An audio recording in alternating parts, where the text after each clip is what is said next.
जय झूलेलाल। जय जय झूलेलाल।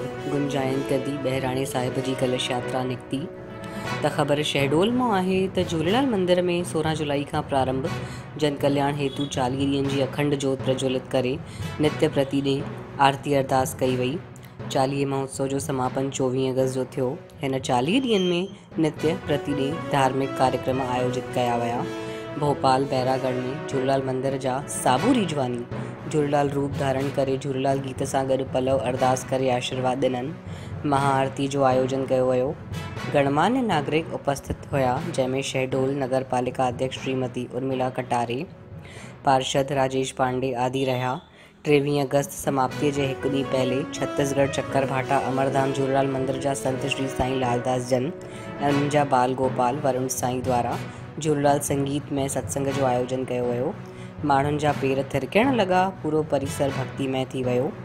24 अगस्त जो समापन ते सुबुह 9 वॻे हवन बहिराणे जोत प्रज्वलित करे आरती पूजा अर्चना करे 11 वॻे बहिराणे साहिब ऐं कलश यात्रा जी शोभा यात्रा निकिती।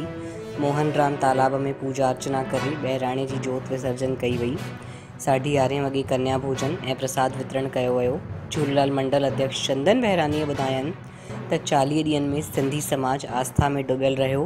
प्रसादी चढ़ावा में बढ़ी चढ़ी करे हिसो वरितनि। प्रसाद ग्रहण करे पंहिंजे पाण खे धन्य मञींदा रहिया।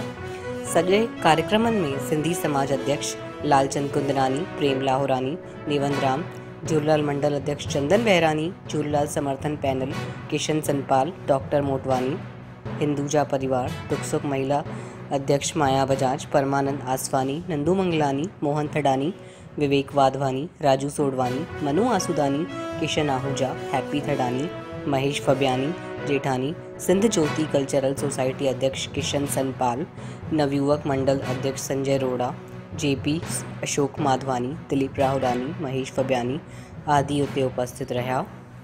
ख़बर खे लाइक कयो, शेयर कयो, असांजे चैनल सां जुड़ियल हुजो, असांजे चैनल खे सब्सक्राइब कयो।